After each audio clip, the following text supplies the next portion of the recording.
Voy a invitar al magíster Javier Ávila, vicepresidente de la Asociación de Docentes, con el tema Resultados y desafíos de la nacionalización de los hidrocarburos. Por favor, con ustedes, el licenciado Ávila.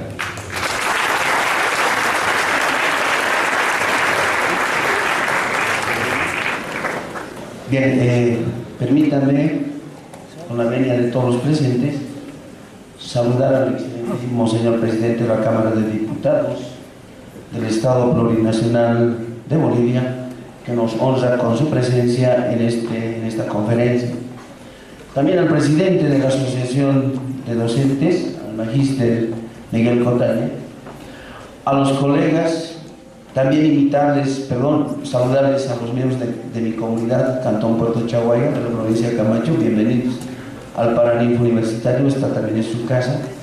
Por supuesto, a todos los estudiantes universitarios, docentes, colegas y públicos en general.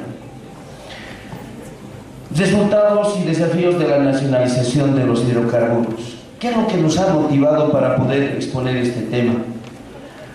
Recordamos muchísimo los años 2000, 2001, 2002, hasta inclusive 2005, donde muchos académicos, muchos estudiantes universitarios nos reuníamos y debatíamos temas de la coyuntura de esos momentos, de los conflictos sociales que permanentemente se daban en nuestro país, y que en todo caso nacía precisamente de una voz que salía del pueblo y nos exigía respuestas a los problemas de hambre, de miseria, de muy pocas oportunidades laborales que en esos momentos vivía en general la población. Era impresionante ver, por ejemplo, que Colombia con mucha facilidad sobrepasaba los 1.100 millones de dólares. Ecuador pasaba también los 1.300 millones de dólares. Y era irrisorio ver que Bolivia, con tantas grandes reservas de gas y de petróleo en el país, simplemente en promedio, entre el 98 y el 2002, apenas recaudaba 178 millones de dólares. Eso te martirizaba, eso te provocaba a que investigues y propongas, ¿no?, a nivel académico y científico, soluciones y propuestas para un derrotero mejor para los ciudadanos en el país. Por lo tanto, en esos años propusimos un modelo en el cual principalmente se le daba la responsabilidad a yacimientos petrolíferos fiscales bolivianos a que sea el motor del desarrollo económico, social e inclusive político del país.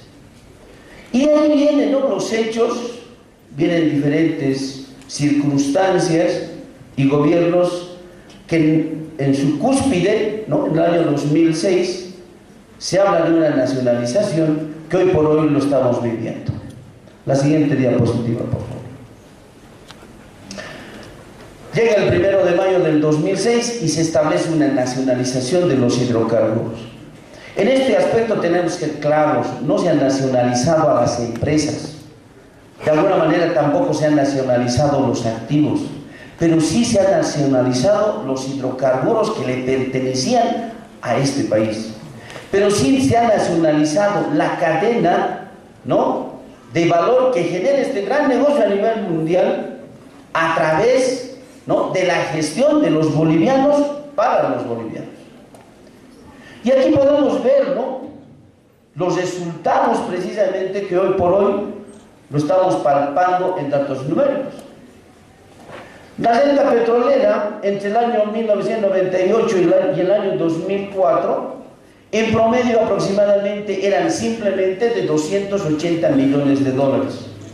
Lo separamos del dato estadístico del año 2005, porque es un intermedio entre el anterior modelo y lo que hoy vive el país con respecto a los hidrocarburos.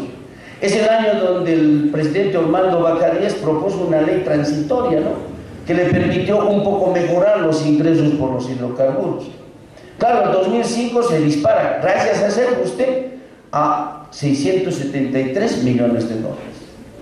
Pero ¿qué es lo que sucede a partir del año de 2006 al 2013? La renta petrolera en promedio anual sube significativamente a 2.777 millones de dólares. Lo que quiero que vean, estimados universitarios, público presentes, ¿no? ¿Cómo se han transformado los ingresos por los hidrocarburos, ¿no? Gracias a esta medida. Los ingresos se han incrementado en 10 veces más de lo que se recibía en promedio hasta el año 2004. Evidentemente, si nosotros vemos en términos monetarios, el acumulado hasta el año 2004, entre el 98 y el 2004, suman aproximadamente 1.960 millones de dólares. Pero el acumulado entre el 2006 y el 2013, ¿no?, suman aproximadamente a 22.218 millones de dólares. Vean ustedes la diferencia. Vean ustedes la diferencia. Tenemos que reconocer también que la nacionalización definitivamente ha generado recursos para el Estado a través de los impuestos que paga yacimientos petrolíferos fiscales a través de su casa matriz y de las empresas subsidiarias que obviamente forman parte de su corporación. El aporte, por ejemplo, de los impuestos globales que el Estado ha recibido entre el 2006 y el 2013, que ascienden más o menos a 31.345 millones de dólares, Yacimientos aportó con 16.557 millones de dólares. Eso significa, de todo lo que ha recaudado servicios de impuestos nacionales, el 53% lo ha generado Yacimientos Petrolíferos Fiscales bolivianos.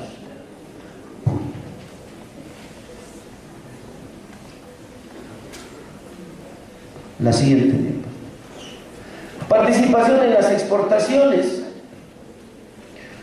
El acumulado entre el 2006 y el 2013, la exportación que tuvo el país se aproximó aproximadamente a los 61.160 millones de dólares americanos. El aporte de yacimientos fue de 29.455 millones, es decir, de todo el monto exportado por el país, de todos los bienes y servicios al exterior, aproximadamente Yacimientos aportó con el 48%. Siguiente diapositiva.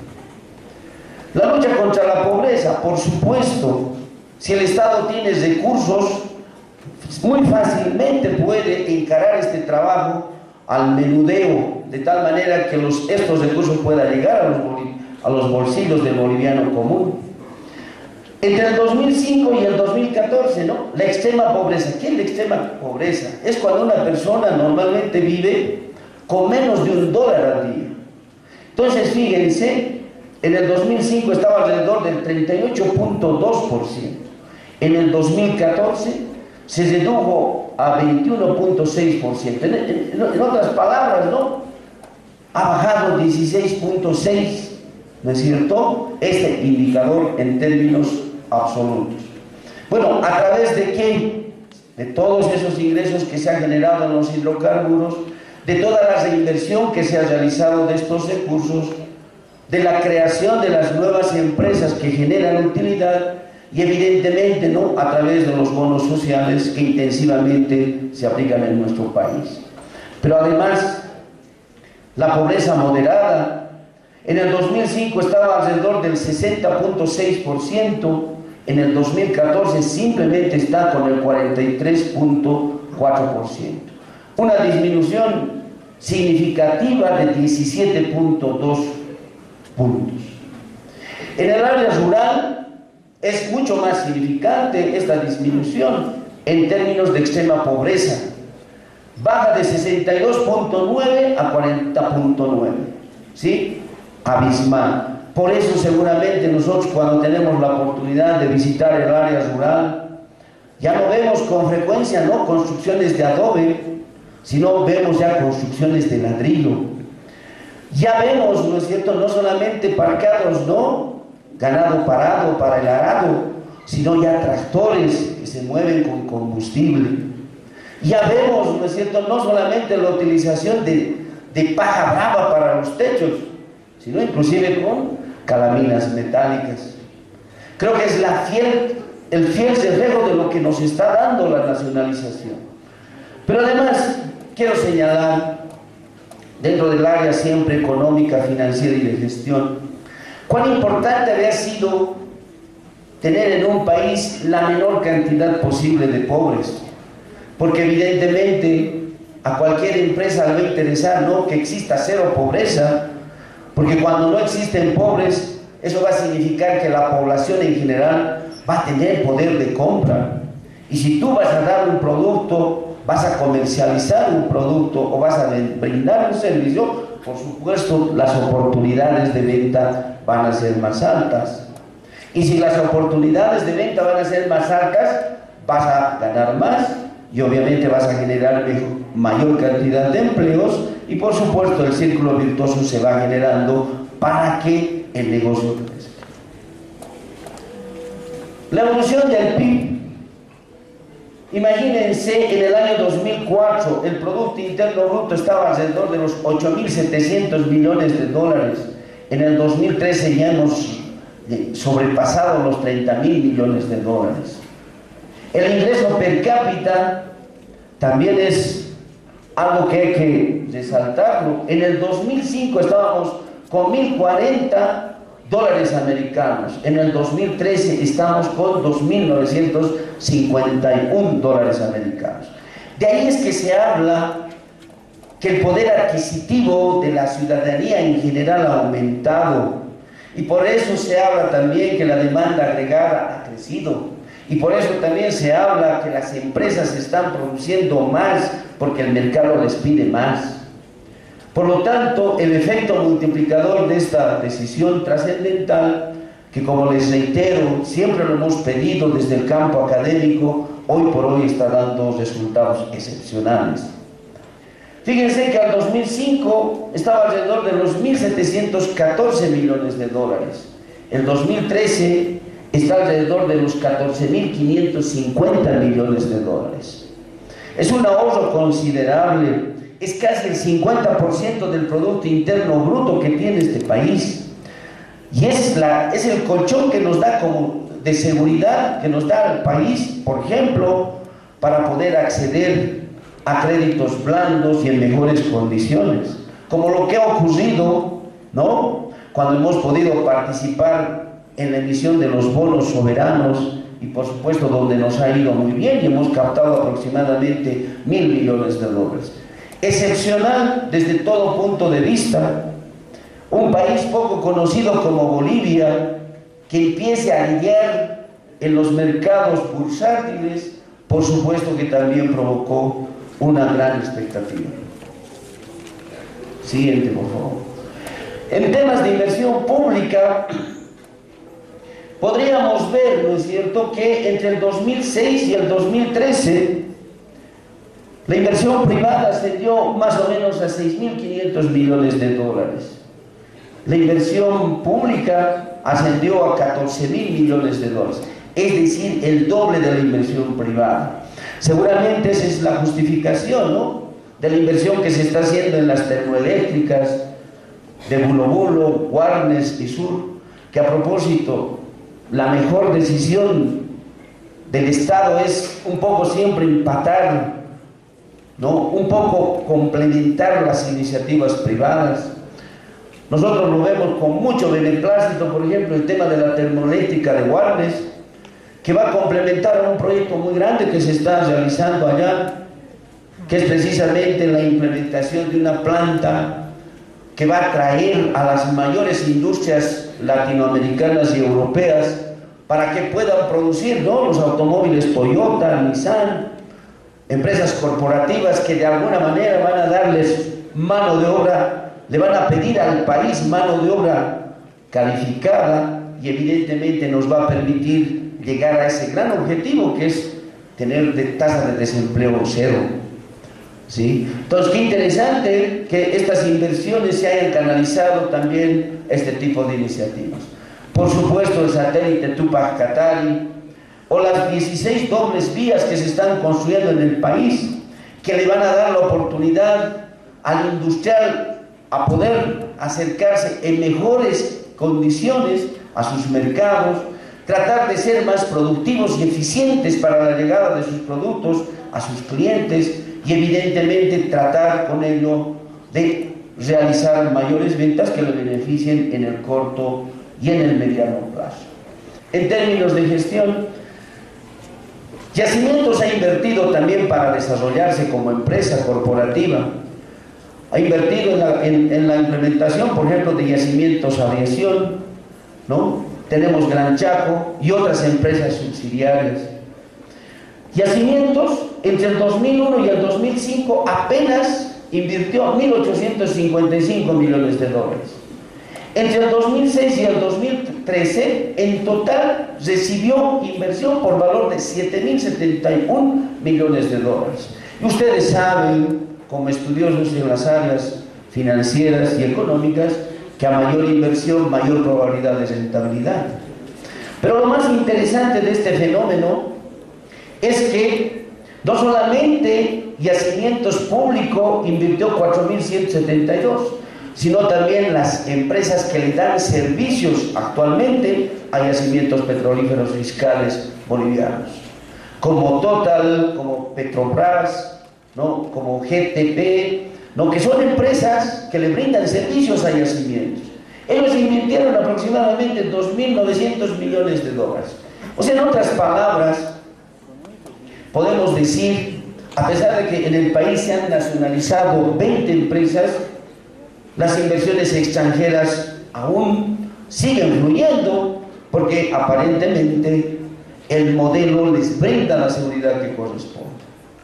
Pero también es importante comprender que Yacimientos, por supuesto, es propietaria de la producción. Desde que se extrae y obviamente hasta su propia comercialización. Y esto le ha significado a Yacimientos, ¿no?, realizar una inversión de aproximadamente 685 millones de dólares. Por supuesto, para satisfacer tanto el mercado externo como el mercado interno. Que a propósito, también en los últimos años, y es otro síntoma que la calidad de vida de las personas está incrementándose, se ha aumentado, ¿no?, de 4.5 millones de metros cúbicos día a 9.8 millones de metros cúbicos día. Es decir, que las personas en general están demandando más este energético, por lo que podemos deducir que su calidad de vida también está mejorando. Por supuesto, en términos de gestión, es bueno resaltar ya el funcionamiento de la planta de separación de líquidos de Río Grande, la construcción en un 85% de la planta de separación de líquidos de Gran Chaco, que de alguna manera nos va a permitir, ¿no es cierto?, extraer el gas licuado de petróleo, y por supuesto también el tema de la construcción de la planta de amoníaco y urea. Estas dos plantas son vitales porque van a permitir de alguna manera eliminar la subvención a la gasolina especial en el largo plazo. Es importante que el país, ¿no?, produzca mucho más en cantidades este combustible, de tal manera de satisfacer la demanda interna y no nos veamos en la obligación de utilizar dólares del Banco Central y obviamente traer el producto de mercados externos. Pero también el tema de la planta de amoníaco y urea, o sea, es un elemento tan importante para la producción agrícola que va a permitir mejorar la productividad en realidad del agroindustrial en general.